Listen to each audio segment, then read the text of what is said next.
Oh my God, guys, we got an exclusive. I'm so honored to have actor Steven Crowley here. How is it going, Steven? Good. How are you, man? God, dude, I am impressed with you, my man, because not a lot of people who have worked with Miss Amber Heard are willing to go on the record. But my God, you did it. You did it on your YouTube channel, Steven and Jason. You did a video talking about the truth of Amber and your experience with her. I applaud you, sir. And I reached out, and you were very generous to make some time so I could bank this over the weekend because I'm trying to get some time offline. And I know people are going to be really interested to hear this. Now, you can guys, there's a 51-minute conversation. Ignore the audio. He had some issues, but it's still really worth listening to. And I know you have more coming, but you can get a lot more over on his YouTube. But I want to get some of these things you mentioned because you were in a film with Miss Amber Heard. The film's called Never Back Down, correct? Yes, it is. It is. Great film. I honestly, I haven't seen it yet. But now you told me it's pretty solid. I like action films, but I've avoided Amber Heard film. But now I'm gonna have to, since you're in it, my man, and I like you, I'm gonna watch it. You've done a lot of work. Congratulations, kudos to you, man. Got a lot of work out there. This was a role where you played sort of her best friend in the film. Yeah. I was her gay best friend in the movie. Got it. Okay. And did that make her like you more? It was odd. So when we first started filming, she didn't like me. It was after like the first week. And we went out and back at her place. And for the whole time that we filmed for like 3 months.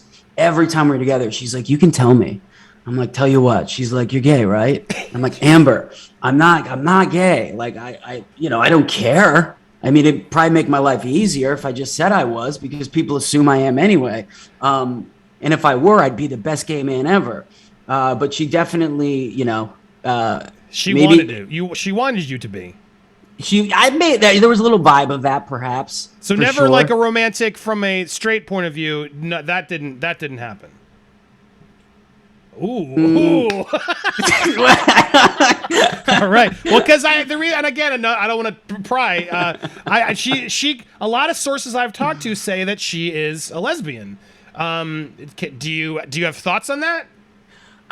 Yeah, like she was together with Tasha while we were filming, but she was closeted at the time.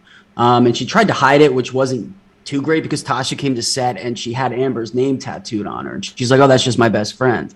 And I'm like, I don't know how too many best friends who get their names tattooed of their best friend on their body. So it was like after that second week, she told me, she's like, "I got to tell you that Tasha, she's not my best friend. That's my girlfriend. We're going to get married in Canada." And I was like, "Oh, okay, cool." Because at the time, I don't think, you couldn't get married in the States. So they were going to go to Canada where it was legal. Is she a lesbian? No, I mean, I never thought so. Maybe she is, but she definitely is an equal opportunity employer. Okay, well, that's good to know because a lot of people are making that accusation. Really none of my business what she is, but we're all trying to figure out what's going on. All right, so Tasha then too. That's something interesting else we're going to have to talk about. I want to come back to that. We're going to talk about a lot of this, but you made a pretty big accusation, or not accusation, but you allege you can basically prove that she's perjuring herself on the stand because Miss Amber Heard said on the stand, we're going to call it the Coca-Cola, okay, just to be safe here. Let me hold on a second. Let me get my tissue. I don't know if you saw it in the moment, but let me get my tissue real quick. Okay, and we're going to call it the Coca-Cola. You told in the interview, and you said to me, it's a lie. She claims that she hasn't used the Coca-Cola since she was 18 years old. Sir, can you tell us if that's true? I mean, no, that's not true. And it was, Never Back Down was my first kind of like role in doing something big on that scale. And we were all young and we thought like, we're going to be stars. Right. And I was at her place that like first time we hung out. And she's in the kitchen and she goes, "You party?" And I'm like, "Oh yeah, I party." And she whips out some Coca-Colas and starts doing it. And she's like, "Would you like some?" I go, "Oh, I didn't know that's what party meant. I thought you meant we party, I hang out, let's go out, let's go drink." So that's absolutely not true. So like when I'm watching the trial and what's going on. The thing I find really irritating is that it's just lies. Like, at least, Johnny Depp being flawed, alcoholic, drug addict, at least he's like open and admitting it. Yep. With her, it's like there's so many people who know that it's not true. Why isn't anyone saying anything? The other confusing part is, like, how are there no text messages about, from her talking about drugs outside of like weed and mushrooms? Because here's another thing. So, actors, you smoke on set because you don't want to eat all the craft services, right? Yes, actually, I do know that. Yes. So I'm in her apartment and I'm like, can I smoke in here? She's like, drunk. And I was smoking a cigarette and she goes, I would much rather be addicted to this, referring to cocaine, than cigarettes. And I was like, whoa, what? Jesus. Do you think she was? Like, was she doing it? Did you see? Because look, I'm looking at this photo of you two, and I don't know. It looks like was this at a party? What is going on here? It looks like, do I? I mean, I don't know. Was she? Were you partying? Did you see it firsthand, sir? That was the unofficial rap party in downtown Orlando. Was she partying at the rap party? I mean, yeah, of course. When was she not partying? Jesus. But just so I'm clear, I want to get on the record. You're not. This isn't hearsay. Objection, hearsay. You were around and witnessed her using Coca-Cola. Calls for speculation. Sustained. Yes, man. Of course. There was. There was one night I was hanging out with her. After work, and she was very upset because Jesus, I don't know if I can even say this. I don't know if this will get me in trouble. Uh-oh. I mean, be vague. She was upset that production was gonna ask her representatives that they wanted to start doing testing because they thought something was wrong. Whoa! You're talking on this film. Yeah, and we were talking, and she's getting all pissed, and she's like, they don't test Lindsay, referring to Lohan at the time, who I don't think was like completely off the rails yet. And there was always she'd bring up Lindsay Lohan a lot. I guess that she lost him. Supposedly, this is what she said. She lost Mean Girls to Lindsay Lohan, which I don't even think. Of course, she probably was nowhere near in the running. You know what I mean? She probably auditioned of one of 100 girls and didn't get the part, but then lost it. Right? It's hard. It's hard to know what was true with her when it came to stories referring to work.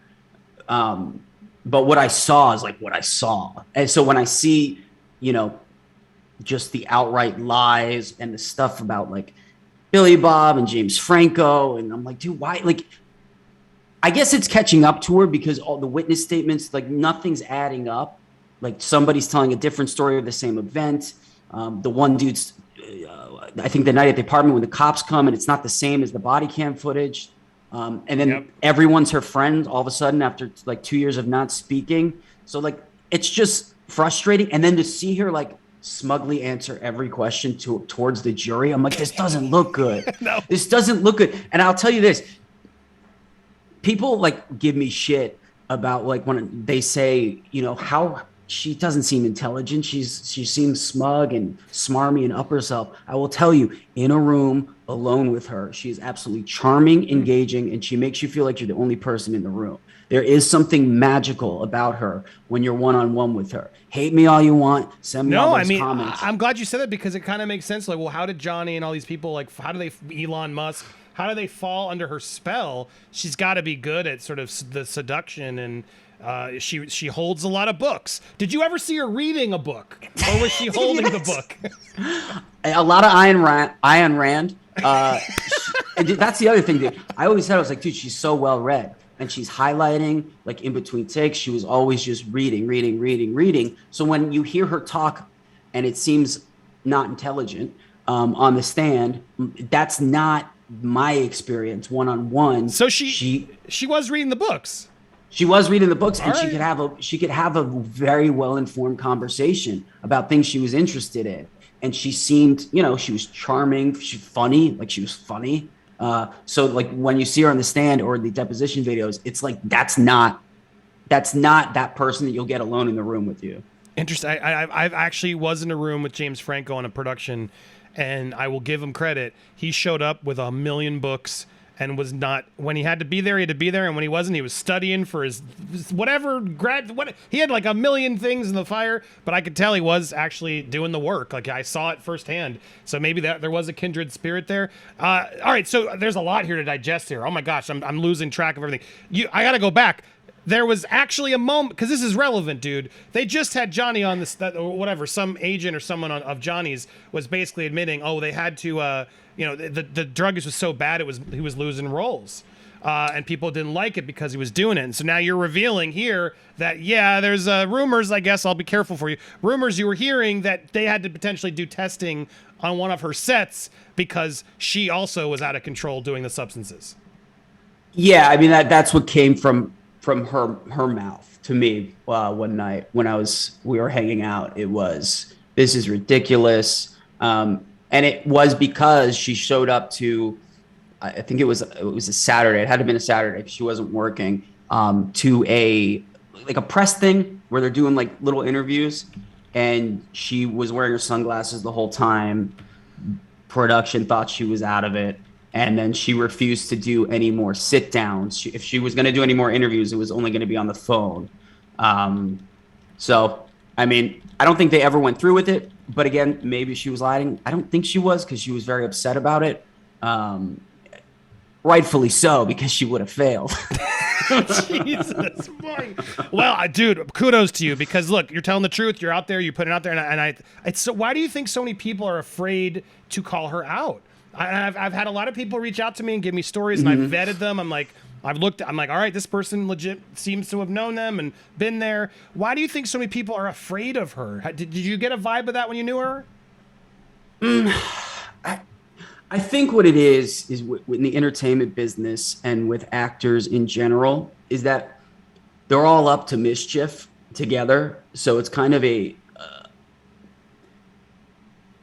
protection thing, because if I do something in front of you and you do it as well, then you can't say anything, and then I can't say anything, because everybody seemingly has shit on each other, which is, I think Johnny's like best. And look, he probably has a lot of problems. I'm sure there was shit that went down there that was awful. But leading with the fact that, like, look, I'm flawed. I'm a drug addict. I do all this, A, B, and C.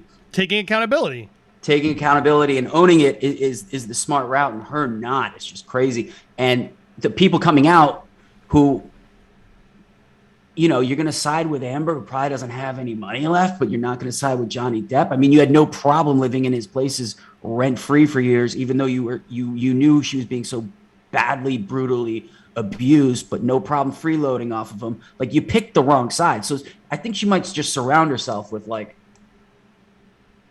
people dum-dums. Who are they're easily susceptible is, I guess, the nicer way to say it, but I'll say dum-dums. and like I said, if you were a part of her circle or people that she's with one-on-one, I'm telling you, you can be charmed by her. Like, so then the charm must turn off at a certain point, because all these people are no longer with her. What do you think that's about? I think I think from what you told me, and we worked close on set, that she had like a very troubled, trauma-filled childhood that she's never properly addressed.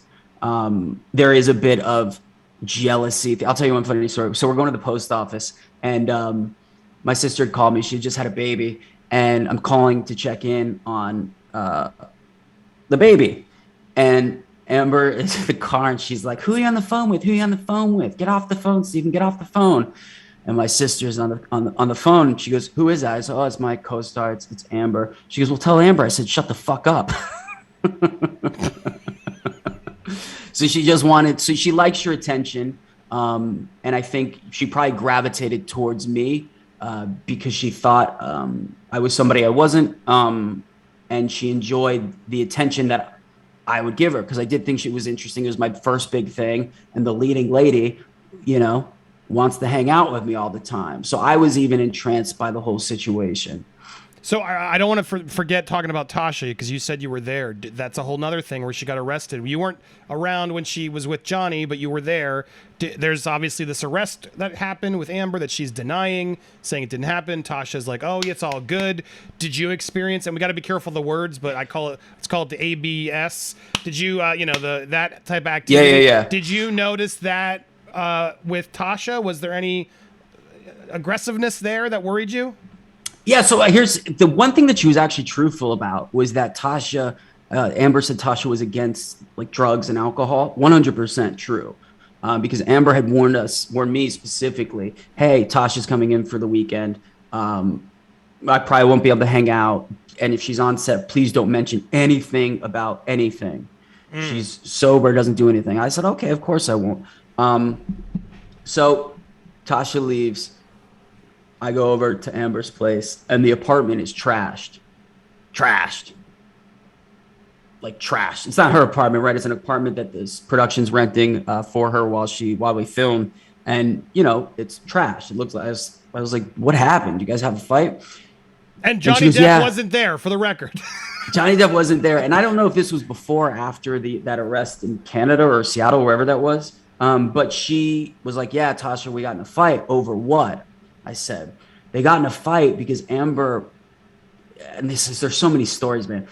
They got in a fight because Tasha found out about Amber taking home a female stripper from the local strip club in Orlando. What? So, wait, a funeral strip? What? No, a female stripper. I was like, it was even weirder than I thought. But okay, so she got a stripper. She brought, and that's ultimately why they stopped. But did you see? Was Amber, getting handsy with her in an aggressive way? Did you ever hear any of that, or see it, or witness any of that, behavior? No, I never witnessed it. What I saw was the apartment afterwards, and she said her and Tosh got into a fight. And look, there was broken things on the ground. Wow, sounds familiar. It was trash. So I don't know who initiated what. But her.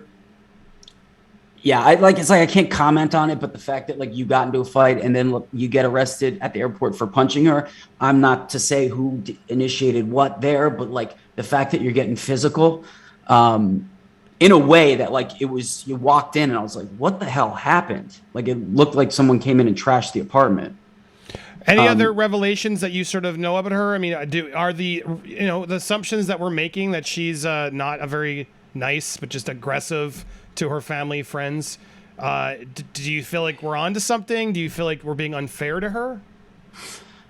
Gosh, I don't think we're being unfair. Look, we could talk for literally 12 hours. People would be like, you only work for so long. I became friends with Whitney shortly after we wrapped, maybe a year or two after we wrapped. And, I don't think they were speaking at the time. And Whitney always reminded me of, I don't say she just reminded me of a neglected kind of dog. Whatever Amber was, Whitney was the opposite of that. Whitney's super nice, has her problems too, but doesn't hide them. And I always wonder how much of Whitney's problems are due towards the exposure that Amber brought her into in this whole acting world. Because Amber, the girl had stories, and we were 21, 22 at the time, and the stories that she would tell me were I can't believe this is real. So this is how Hollywood works. She's on private jets. She's with this person. She's dating that person. But I'm also a lesbian. It was a wild experience, and she was a wild time. She was a fun time. But but when you see just the outright lies, Io Tillett Wright saying, I've known her as Io Tillett Wright was saying, I was best friends with her for 13 years. I've never seen her do coke. I'm like, that cannot be true. She had a very similar drug box that she kept her cocaine in that Johnny Depp had. A very similar type deal. It might have been an Altoids box, but it was the same concept. Right. She was it really seems like she was doing that more than Johnny was. Johnny was doing lots of stuff, but it seems like she definitely had her substances of choice that Johnny was getting for her, paying for her. They literally had it planned in the schedule of their wedding, which I thought his team did such a good job of, like, so you're having the rehearsal dinner and then the party for your drug addicted husband. Okay, it makes sense. So you don't believe her. At the end of all this day, as I get to sort of wrap up this bit and go over his channel, you'll learn more. Are you team Johnny on this? Are you believing how are you seeing this as you're watching this as someone who knows Amber? I'm seeing it as two people who have issues. One's lying about them, the other one's being upfront about it. And I see, specifically that audio where she's like laughing at him, and talking about 21 Jump Street and just kind of egging him. It's that Bill Burr joke, like not every ass kicking falls out of the sky. If you got bit by a snake, wouldn't you ask, how'd you get bit by the snake? Were you screwing with it? So do I see her as the aggressor in this situation? Yeah, I do. I think the evidence points to that at this point. Even like before I alerted TMZ, I like realized she like, oops. I mean, are you surprised at the level of lies, like the DV accusations now suddenly, the wine bottles, like do you feel like she is now stuck and putting on the performance that many of us think she's doing with the fake dry crying, etc.? Like if she's not telling the truth, which many of us don't believe she is, like realizing what she's lying about is just so despicable. Do you feel like she's capable of that? Or are we crazy? No, I think she's capable of that. I do think she's, from what she had told me about her childhood, there's definitely some issues there that are manifesting themselves in a terrible way in adulthood. And I think, she was a 30-something-year-old actress who it wasn't working out. And like Johnny Depp said in the audio, it was like, it doesn't have to be this way. It doesn't have to be this way. I think the plane started to take off and she didn't know how to land it. So now she just kept climbing the altitude, and it's about to, I think, in my opinion, crash, because even if he loses, he's won back the court of public opinion. And I think I don't know if she'll ever work again. No, that's not exactly. I'm hearing that too. I don't know why she thought this was the good road to go on, and it's so weird. But go check out Never Back Down to watch Steven and Amber in there. And if you want to learn more about Steven, you can go follow him over on Twitter. Give him a follow. So amazing for him to open up like that. Bravo. Stevem Crowley over on Twitter, and then go give a follow, subscribe to Steven and Jason. Are you guys going to do another? Are you going to get more into that? Get a better mic and do another follow up with some more stories? You think? Should people look forward to it? Yeah, we won't lose the audio SD card got screwed up, but we're gonna do another one. I don't know when this comes out, but we're doing another one probably around the same time when this comes out. Good. So go head over there next, check them out. You'll learn more, and I appreciate you coming in. Come on next week if you want. If you're around during our live show, yeah. Some commentary. I'll come on. So I'd love getting people who know her to get there and react with us after the fact. So we'll have you back. So awesome to have you guys. If you haven't already, make sure you hit that subscribe button, hit the bell for all alerts. Make sure you did it. Smash the like button and tell me your favorite reveal that Steven just dropped in the comments down below. Get this out there in the algorithm. Thank you guys so much. I love you all. See you soon. Bye.